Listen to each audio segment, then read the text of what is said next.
So we're resuming our trot through the book of Acts. We're not covering everything, we're just going from place to place. And today we're in Acts chapter 9, verses 32 to 43. This follows on from the first telling of Paul's conversion. It's actually told 3 times in the book of Acts, which is one of the reasons why we're not doing the whole book. But this is now Peter that we're back hearing about. And so if we can read, somebody would like to read the verses in English first, please. As Peter travelled about the country, he went to visit the Lord's people who lived in Lydda. There he found a man named Aeneas, who was paralysed and had been bedridden for 8 years. Aeneas, Peter said to him, "Jesus Christ heals you. Get up and roll up your mat." And immediately Aeneas got up. All those who lived in Lydda and Sharon saw him and turned to the Lord. In Joppa there was a disciple named Tabitha. In Greek, her name is Dorcas. She was always doing good and helping the poor. About that time she became sick and died, and her body was washed and placed in an upstairs room. Lydda was near Joppa, so when the disciples heard that Peter was in Lydda, they sent 2 men to him and urged him, "Please come at once." Peter went with them, and when he arrived, he was taken upstairs to the room. All the widows stood around him, crying and showing him the robes and other clothing that Dorcas had made while she was still with them. Peter sent them all out of the room, and he got down on his knees and prayed. And turning toward the dead woman, he said, "Tabitha, get up." She opened her eyes, and seeing Peter, she sat up. He took her by the hand and helped her to her feet. And then he called for the believers, especially the widows, and presented her to them alive.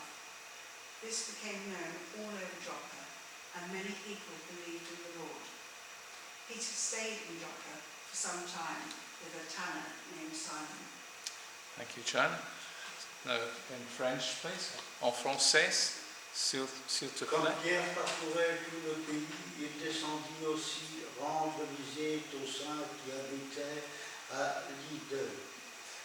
Il y trouva un homme appelé Aîné qui était couché sur un lit depuis 8 ans parce qu'il était paralysé. Pierre lui dit, Aîné, Jésus-Christ te guérit.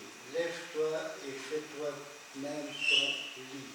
Aussitôt il se leva, tous les habitants de Lydde et de Sharon le virent et se convertirent au Seigneur. Il y avait à Jaffa, parmi les disciples, une femme appelée Tabitha, ce qui signifie gazelle. Elle faisait beaucoup de bien et donnait de son argent aux autres. Elle tomba malade à cette époque-là et mourut après l'avoir lavée. On la déposa dans une chambre à l'étage. Or, Lydde est près de Jaffa, et les disciples avaient appris que Pierre s'y trouvait. Ils envoyèrent donc 2 hommes vers lui pour le supplier de venir jusque chez eux sans tarder. Pierre se leva et partit avec eux. À son arrivée, on le conduisit dans la chambre à l'étage. Toutes les veuves l'entourèrent et pleurant, et lui montrèrent toutes les robes et les manteaux qui faisaient Tabitha quand elle était avec elle. Pierre fit sortir tout le monde, se mit à genoux et pria. Puis il se tourna vers le corps et dit, Tabitha, lève-toi. Elle ouvrit les yeux, et quand elle vit Pierre, elle s'assit. Il lui donna la main et la fit lever. Il appela ensuite les saints et les veuves et la leur présenta vivante. Cela fut connu de tout Jaffa, et beaucoup crurent au Seigneur. Pierre resta quelque temps à Jaffa chez un tanneur qui s'appelait Simon. Merci. Okay, we'll get the bad jokes out of the way first of all. You'll notice in the English that it gives the name Tabitha. In Greek, her name's Dorcas, which actually doesn't really help us in terms of knowing what the name meant. But in the French, I noticed it does give you the name Gazelle. And I suppose when you read about her, she really was a bit of a deer. Oh. Sorry to the French for that. That was okay. So, just a note before really getting into the subject today, which is the Lord our healer. But the first thing to notice here, I think, is the spread of the church. You know, we started in the book of Acts with 120 maximum in Jerusalem. And as we've progressed through the book, we've seen how over this period of time, which is not a great period of time as yet, the church has grown. First of all, the day of Pentecost, 3,000 converted. And then systematically almost after that, you have the record of more and more people coming to faith in Jesus. And the bulk of these people being Jewish, although perhaps a few Gentiles in there, but we're not told much about that so far. But the church has spread, and now it's reached the coast. If you go to Israel today, you will actually land at Lydda, where, if you fly, that is, because it's now called Lod, and that's where the airport, the main airport is. And so that's where this was happening. Obviously, it's also reached the neighbouring town of Joppa, or Jaffa, whichever period of time you're living in. And there are established churches, established groups of disciples living in these places. And so the church is spreading. And, you know, it's something that I think we need to bear in mind in our own day and age when we're accustomed in our culture to talk of the church shrinking. Oh, the church is dead, God is dead. And you know, the fewer and fewer people are becoming Christians. Wrong. If you take it on a worldwide basis, there are more Christians living in the world today than there have ever been. And the church is growing dynamically and powerfully in many parts of the world. In our Western culture, where we've been deluded by materialism and by all sorts of philosophies that undermine the truth of the gospel, yes, there has been a diminishing of the church. But also bear in mind that here in France, the number of evangelical Christians in the country has multiplied by 15 times since 1957. That's significant. And there's a lot more going on than the media would have us know. So, it's in the words of the old hymn, his kingdom stands and grows forever. God is on the move and the church is growing. Just also to note in the passing, Peter's role as an apostle. You know, we use the word apostle, and we think of it mainly in terms of personages who bore that title. So we think about apostles as being the original 12, and Paul, and maybe not anyone else beyond that.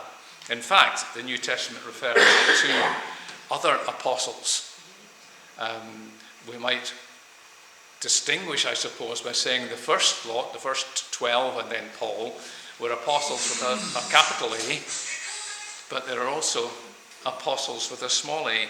And Peter's role as an apostle and the role of an apostle in general involved evangelism, church planting, healing, preaching, encouragement, a broad-ranging role that was effective for building the church. And while these gifts that Peter exercised are also exercised separately from apostleship, the whole group of these gifts together, I believe, would be one of the marks of an apostle. And I'm just going to touch on this with regard to healing. But in terms of the church in the present day, there is no New Testament ground for suggesting that these roles, apostle, prophet, evangelist, pastor, teacher, Paul enumerates them in Ephesians, that there's no grounds for suggesting that these roles have passed away. If we do suggest that, and if we do practice that, we actually rob the church of the gifts that God has given. Because when it talks in Ephesians about the gifts of the risen Christ to the church, these are the things that are the gifts. Apostles, prophets, evangelists, pastors and teachers. People, not powers. And that's something that we need in the church, are the people with the gifting, the calling, to build up God's people, to evangelize, to plant churches, to encourage, to preach, to heal, to move in the power of the Spirit. So these things just in passing. First main point from these verses is this: God still heals today. I dare say that there are several of us in this room who could testify to personal experiences of the healing of God in our lives. For me, I can say that 50 years ago now, I was healed of anorexia. Not something that you generally associate with men. I was a bit of a showpiece. About the consultant who was dealing with me, rather than doing very much to help heal me, took me around conferences on display. That really didn't help. You imagine someone with anorexia, there are deeper issues than just the eating issues that are there. And to be taken around on display, to be held up in front of crowds of medical students, even in the hospital, most days there was a group of medical students were brought to my bedside to try to get them to diagnose what was wrong with this young man. And of course, the consultant is expecting that nobody will think this young man has anorexia, because men don't get anorexia. But anyway, that was part of a whole experience. And it wasn't through the medical profession that the healing came, but through the touch of God. So much so that I've said this many times before, it's almost as if it was somebody else that all of that happened to. It has really no impact on my life anymore, except as a point of testimony to what God can do. And I'm sure that others among us can testify to that as well. And as we go through the book of Acts, we find repeated instances of healing. And in the Gospels, it's stated that these signs will follow the preaching of the gospel. The sick will be healed, the dead will be raised. Two things that we've got in these verses. And other things as well. And so there is no mention of any expectation of the end of this gifting of healing, the end of this experience of the touch of God. In fact, the opposite is true. Just reading the New Testament without imposing our own expectations on it and our own experience of church on it, the expectation would be that healing is something that would continue, along with the other gifts of the Spirit. The fact that we may not experience it in large swathes of the church maybe says more about our church than it does about whether God heals today or not. Thank the Lord that we do have experience of his grace in healing and in other ways with the gifts of the Spirit. So God still heals today. And one thing I wanted to say at this point is that if you would like prayer for healing at any time, either today or at any other time, then please don't be slow to ask one of the leaders or someone that you trust to pray for you for that. The second thing I want to say is this, that there is no one method or procedure in healing. We love as human beings to have a fixed method that we can use. This is the way you do it, and you always do it this way, and it always works. You put a penny in the coin slot, and you pull the drawer, and you get your bar of chocolate. No. That's not how it works. When you look at these examples here, you see two different ways in which the healing comes. With Aeneas, Peter seems to have what we call a word of knowledge, where he comes across the sick man and he knows, just like he knew when at the beautiful gate back in chapter 3, where the man was sitting at the gate and begging, and Peter and John said to him, "In the name of Jesus Christ, get up and walk." He seemed to know right at that point that was the time, that was the place, that was the way in which God was going to heal that man. And it's the same here with Aeneas. He seems to just know that it's time and it's the right thing. And he says, Jesus Christ heals you, get up and take care of your mat. No laying on of hands. Often when we pray for healing for people today, we lay hands on. Now, that's a biblical thing to do, but it's not the only way. And I mentioned words of knowledge. Some years ago, back in the 80s and the early 90s, there was a guy around, a man called John Wimber, greatly used in restoring expectation of healing ministry within the church in the West. That I went to a couple of his conferences and saw amazing things happening there. He operated in words of knowledge. And so he would stand on the platform after he'd spoken. He would stand and he would start to come out with a list of conditions. So someone has a problem with their knee. Somebody has, and he would use specific medical terms, very specific, and he would say exactly how long the person had this condition or where exactly in their body it affected them. And many, many people were healed in that setting.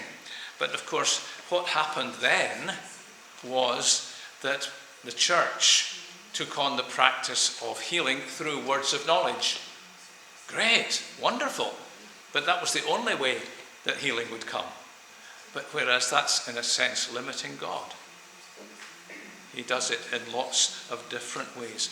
When you look at the ministry of Jesus, he healed, we have records of him healing a number of blind people. But if you read how it was done, it was different. The way he did it was different in every case. One case he makes some mud with some dust and some spittle, and he puts it on the man's eyes. Another time he just speaks to him. Another time he lays his hands on him. It's always different, because what's happening is Jesus is listening to what the Father is saying, and he's doing what the Father says. And that's what he calls us to do as well. So here, the word of knowledge for Aeneas. With Dorcas, it was the request from her friends, from the church leaders in Joppa, and that was what brought Peter. He then prayed for her before then saying to her, get up. So different format, different scenario. And I believe this is true not just for healing, but for all of our following of the Lord. That we need to be listening to what he is saying, to how the Holy Spirit is leading us, showing us what to say, what to do appropriately in any given situation. And that's the way that will work, because that's God's particular way for that situation. So when we look for healing, when we look to be agents of God in healing, it's important that we seek him, listen to him, and let him guide us. The third point is this: the fruit of these healing miracles. Of course, in both cases, there's the healing itself. That's something pretty powerful as fruit from any event. These people, one crippled for 8 years, the other dead, are restored to vital, active life and useful service in the community. One thing, it was actually Anne mentioned this when she heard what I was preaching about today. She said she's always been a bit sorry for Dorcas, because there she was in the presence of the Lord, having been taken out of this life and all its troubles and all its challenges, and then these widows who've always been bringing her all their sewing, all their mending, all the stuff that they wanted her to do, they come and say, Peter, pray for Dorcas to be raised from the dead. She gets raised from the dead and she's back into it again, sewing and ironing and caring. And I thought, oh well. But it must have been the right time and the right thing, so we mustn't complain too much. But the fruit of that healing was the wholeness, the service, and the life that was given. But besides that, Luke, in writing here, mentions two other situations, two other places where we see a powerful effect of healing. In verse 35, just after Aeneas' healing, it says, all those who lived in Lydda and Sharon saw him and turned to the Lord. That's pretty powerful. Not a couple of people in the area were impressed. All those who lived in Lydda and Sharon saw it and turned to the Lord. And where we see God moving in signs and wonders, including healing, then we see people coming to faith. It's not automatic.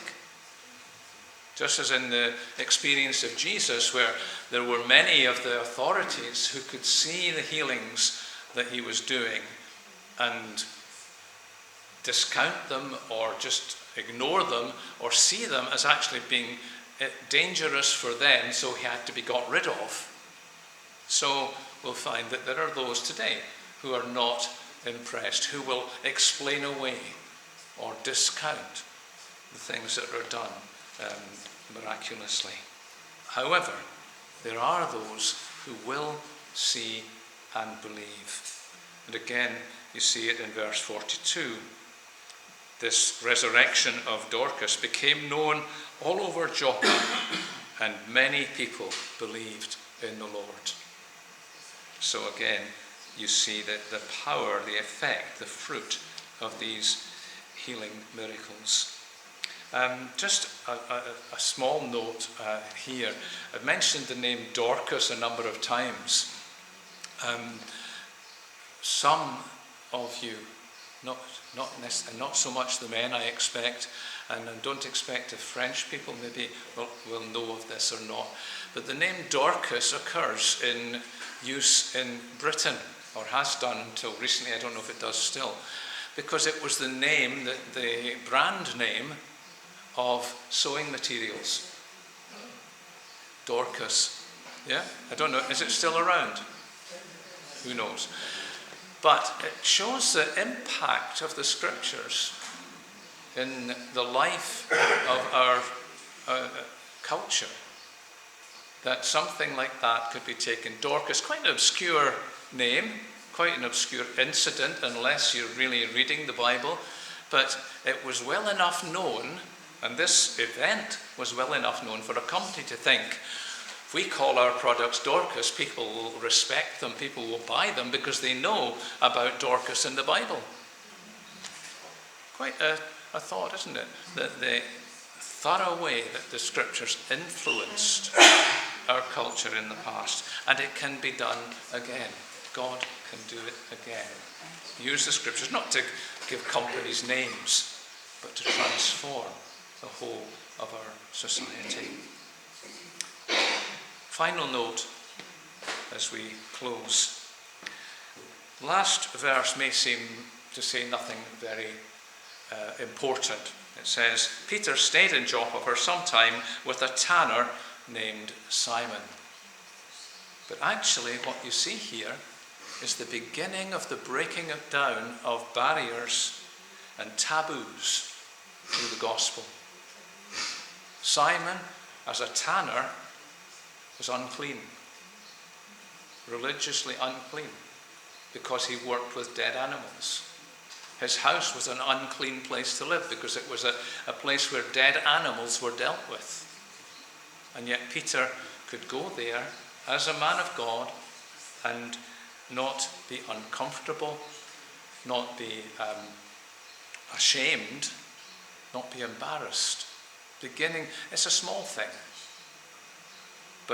And of course, he wasn't a priest or a Levite or a Pharisee, but even so, the fact that he could live for a period of time within that house and risk being regarded as unclean, having to go through all sorts of ceremonies to be made clean before he could come to God, shows something beginning to break down in the religious attitudes within the early church. We'll see more of that in the next chapter. Father, thank you that you are the living God, that you are still active in this world, in your church, through your people, and for your people. Lord, we thank you for these events that we've read of. We thank you that you're still the same God who heals today. We thank you for our own personal experiences of your healing touch. Keep us in faith, Lord. Keep us alert and aware of what you are saying and doing in our day, in our lives, in our church. And be glorified in the things that we do as we listen to you and obey you. Your kingdom come. Your will be done, here and now, as in heaven. In Jesus' name. Amen. Can I say something? I'm almost ashamed of my